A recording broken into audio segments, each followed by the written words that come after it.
بسم اللہ الرحمن الرحیم، میں ہوں سردار طیب خان اور آپ دیکھ رہے ہیں GNN ڈیجیٹل۔ میرے ساتھ موجود ہے رکن قومی اسمبلی پاکستان کے سابق سینئر رہنما عمیر خان نیازی صاحب موجود ہیں۔ سر یہ بتائیے کہ چینی اسکینڈل آیا ہے، آپ لوگوں کے دور میں آیا تھا تو بڑا ویلا مچا تھا کہ جی چینی اسکینڈل چور حکومت آ گئی، ایسا ہے ویسا ہے۔ اب تو چینی اسکینڈل اتنا آیا ہوا ہے کہ اس پہ نہ اس طرح شور ہو رہا ہے، نہ کوئی آواز اٹھا رہا ہے۔ پبلک اکاؤنٹس کمیٹی میں بھی ڈسکس ہوا ہے، تو آپ کیسا دیکھ رہے ہیں کہ جو 300 ارب روپے کا منافع کمایا ہے شوگر ملز ملکان نے، اس حوالے سے آپ کی کیا رائے ہے؟ دیکھیں، ہر دور میں چند خاندان ہیں جو یہ منافع کماتے ہیں۔ کل PSC میں لسٹ بھی پیش ہوئی، مگر دیکھیں سب سے پہلے جب یہ اسکینڈل شروع بھی نہیں ہوا تھا تب بھی PTI کے ممبران نے فلور آف دا ہاؤس میں اعتراض کیا تھا کہ ایکنے کی کس طرح سے اپروول دے رہی ہے۔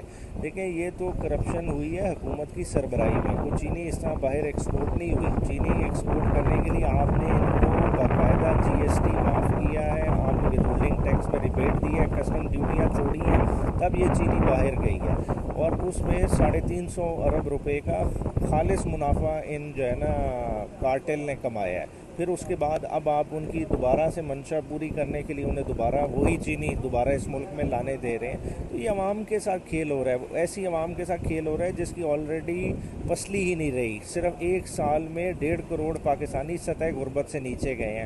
ان پاکستانیوں سے آپ نے اضافی رقوم وصول کی ہیں، ایک ایک روپے کے پیچھے آپ نے 2 ارب روپے کا منافع کمایا، اور اس ملک میں کوئی انہیں پوچھنے والا نہیں۔ کیوں؟ کیونکہ وزیر اعظم کے بچوں کی اپنی شوگر ملے ہیں، پیپلز پارٹی میں بیٹھے ہوئے بڑے بڑے لوگوں کی شوگر ملے ہیں، ہر جگہ پہ بیٹھے ہیں۔ جب تک ان کا آپ احتساب نہیں کریں گے، ان کے ساتھ مل کے اگر اسی طرح نظام چلائیں گے تو یہ ملک کی خوشحالی میں یہ سب سے بڑی رکاوٹ ہے۔ سر حکومت نے 170 روپے کلو مقرر کی، لیکن بازاروں میں 200 سے زائد کلو فروخت ہو رہی ہے۔ عام آدمی کی پہنچ تو چینی اس وقت بہت دور ہو چکی ہے اور دسترس سے باہر ہے، تو اس پر کیا اپوزیشن کیا کردار ادا کر رہی ہے پارلیمان میں، یا بطور تحریک جو آپ شروع کر رہے ہیں اس میں یہ بھی عمل ہے کہ مہنگائی کو بھی ہائی لائٹ کیا جائے گا، تو تحریک کے حوالے سے بھی تھوڑا بتا دیجیے۔ دیکھیں چینی خالی دسترس سے باہر نہیں گئی، ادھر ہر چیز دسترس سے باہر ہے۔ خالی آپ ایک مہینے کی داستان پیٹرول کی اٹھا کے لے لیں، جس ملک میں 30 روپے ڈیزل ایک مہینے میں بڑھ جائے اور 22 روپے پیٹرول بڑھ جائے، اور وہاں بھی وہ رکے نہیں، ابھی اور اندیا ہے کہ ابھی یکم پہ اور قیمتیں بڑھیں گی، تو وہاں عوام کدھر جائیں گی؟ عوام نے 100% سڑکوں بھی آنا ہے۔ تحریک انصاف نے بڑا اچھا وقت کا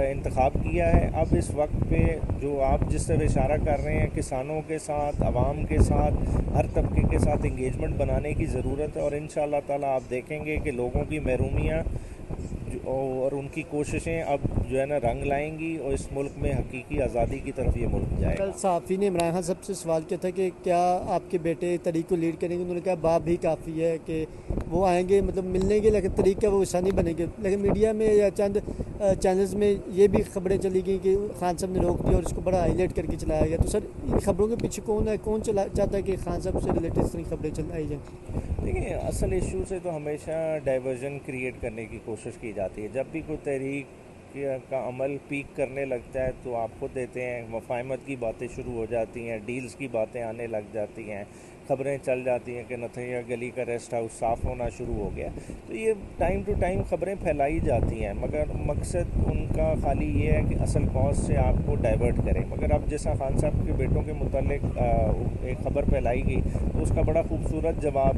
بیٹے کے انٹرویو کی صورت میں آ گیا، تو اس سے سب کو واضح ہو جانا چاہیے کون لوگ ہیں اور ان کا کیا مقصد ہے۔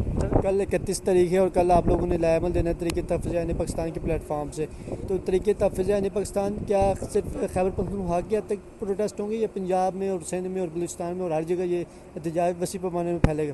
دیکھیں انہوں نے جو ایجنڈا دیا ہے خان صاحب سے رہائی سے لے کے آئین کی بحالی تک اور 8 فروری کا الیکشن، تو خالی یہ مسائل یہ خیبر پختونخوا کے صوبے تک تو محدود نہیں ہے، یہ پورے پاکستان کے ایشوز ہیں، عوامی ایشوز ہیں، اور ان پہ آپ جب دیکھیں گے مختلف پارٹیز بات کریں گی تو انشاءاللہ تعالیٰ ایک سیر حاصل نتیجہ نکلے گا۔